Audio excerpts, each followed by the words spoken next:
in Bach stuff. But other than that, it's basically where he had these pads and then the melody. An example would be there's a thing called a recitative. I think is, or no, maybe it's an aria. I can't remember which. I've got it on my YouTube channel. There's a Bach piece where there's this bass. It might be an aria. I can't remember. Anyway, but you know it when you hear it. It's a dude singing bass, and all there's in the background are these like pizzicato strings, like where they just pluck them and they're little staccato, like boom, boom, and it is rocking, dude. But basically it's kind of like that. Like if I did that, I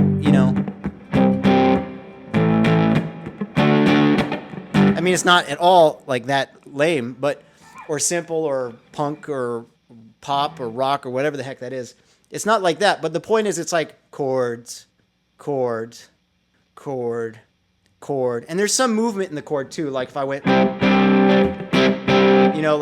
there's like there's like movement in the chord as it goes, but really it's just chord, chord, chord, chord, and it props up a melody, and the melody sings over it, and the chord progression's more like a story, like this is not a story. We go. That would be the equivalent of me telling you a story like this. So today I went across the store and got peanuts. So today I went across the store and got peanuts. And I'm going to tell you that 6 times or 10 times or more, actually more like 4 times or 8 times or 12 times or 16 times.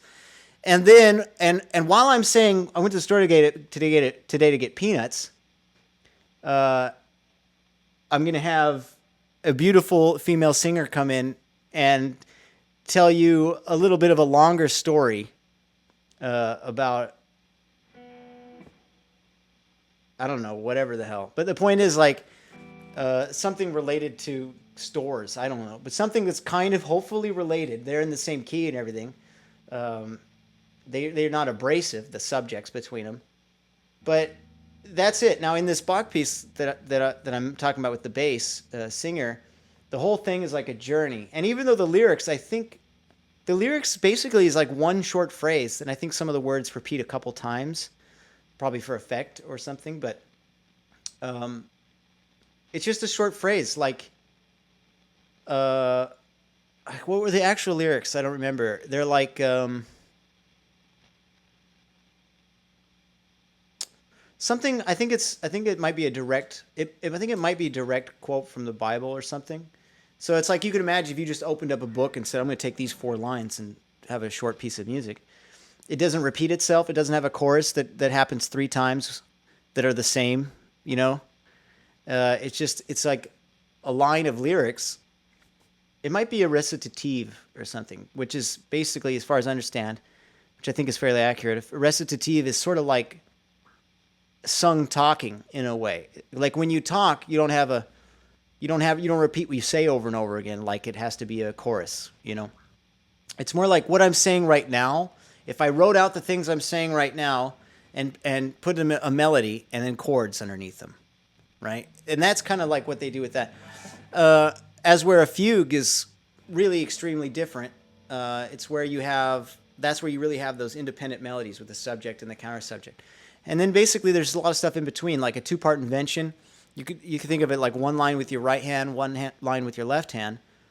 And the subject material, meaning like the phrases that are going on, the melodies, are exchanged between the hands. They play off each other. It's harmony, really. It's real harmony. It's not just harmony like notes that sound good together. It is that. But it's harmony as in like 2 different entities that coexist. That's harmony you don't really hear much anymore, I don't think. Yeah, and Bach will do that too. Call and response. Yeah, you know what? Just for the sake of composition talk, let me demonstrate something. Like when I say right hand and left hand, I mean, because that's kind of, most people play this stuff on piano or whatever, or the piano didn't even exist when he was there, but he did other stuff like a clavichord, and then later on, mostly organ, some harpsichord, mostly organ though, because that's kind of was his main gig for a long time.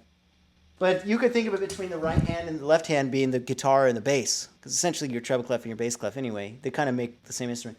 So like example, that one I was talking about, it goes, right? That's basically the melody. That's like the first part, first little phrase. So you have, that's the first part, and the second part goes. Cool? Now, once it finishes the first phrase, the second voice comes in.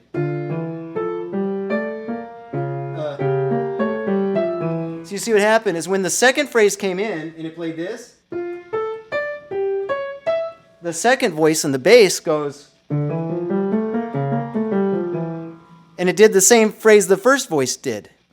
See what happened there? It's an octave, yeah. Well, it's an octave lower, this, versus, they're just an octave apart, but they're never parallel octaves, meaning he never would ever do anything like this. You know, like that. So instead, when he has the second part, he's got this.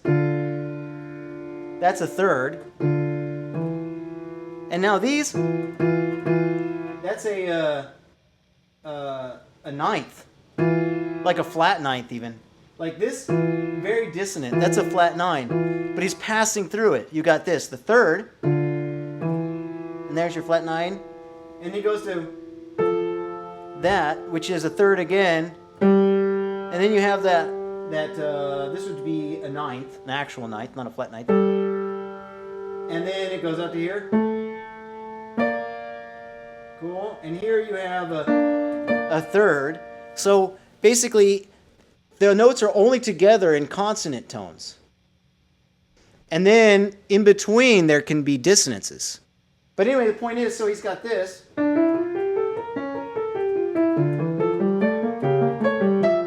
And then the right hand goes, does that again, while the left hand goes, so this, you know, which is very similar to, but it's not identical. This is the first, I think this is the first moment where something, this is a kind of a variation, because this was a D minor chord,